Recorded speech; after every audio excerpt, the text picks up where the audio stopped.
So, for better or for worse, Final Fantasy VII is basically the face of the entire franchise, and that means that its villain is the face of all of the villains in the series. I've alluded to him for quite a while, so it's finally time to talk about Sephiroth. So like I mentioned back in Hojo's video, Sephiroth had alien cells injected to him while he was still in his mother's womb. He then ended up becoming part of the Super Soldier program known as Soldier, real creative naming there, and he became the top of his class and was basically hailed as a hero. But one day he found out about the experiments that created him, and this drove him into a rabbit hole where he came out with an incorrect belief that he was the biological son of the alien Genova, whose cells were injected into him, and that it was his duty to finish what she started, i.e. destroying the planet. Well, it's a little bit more complicated than that, but Final Fantasy VII wasn't really the best at explaining its own plot. The thing that makes Sephiroth such an especially strong villain is the amount of build-up he gets. Right from the beginning of the game, we keep hearing people whisper hints about Sephiroth, how great he is, how strong he was, how much Cloud hates him, etc. So it really helps to project this image of what Sephiroth might be like in the player's mind before he even shows up.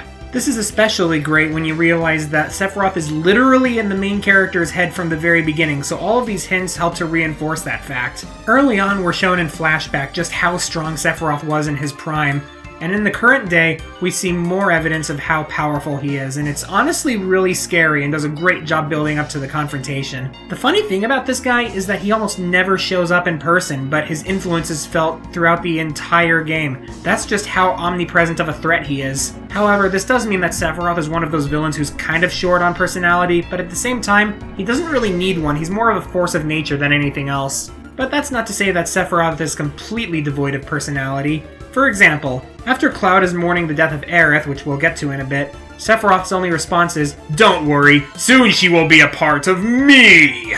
Not to mention, when we see him in the Temple of the Ancients, he's just laughing his head off. So even though he's a cold and ruthless villain, he's also completely deluded. One interesting thing about him that I only noticed recently was, well, remember how I said Sephiroth is in the main character's mind since the very beginning of the game? Throughout the game, you see Sephiroth doing all sorts of spooky stuff that doesn't have anything to do with his goal of becoming a god and destroying the planet, but it becomes clear towards the end of the game that he is literally only doing this to make the main character obsessed with him so he can further his goals. That is really clever and interesting. And yeah, there is the whole thing about him murdering Aerith.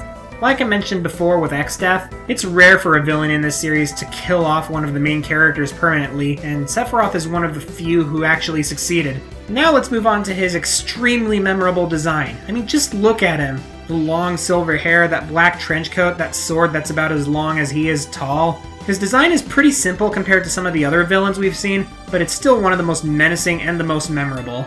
And then there's the music.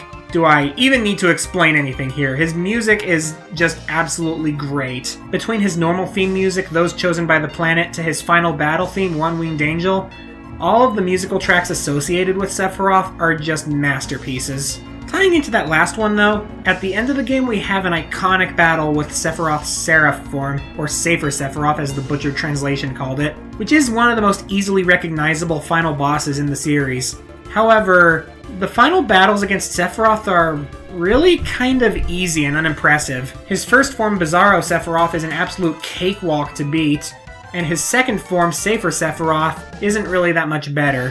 His attacks follow an easily predictable pattern, and it's really easy to neuter most of his attacks with the right resistances. It's not as challenging as it could have been. Oh, and then there's that final battle where you kill him in one hit, but that's more of a cutscene, so I don't really count that, and it's still really cool to look at. But despite the anticlimax that is his final battle, Sephiroth really does deserve his place as one of Final Fantasy's greatest villains. Between his cool design to his cool music to his cool murder, I guess, Sephiroth isn't going away anytime soon, and I look forward to seeing more of him in the remake.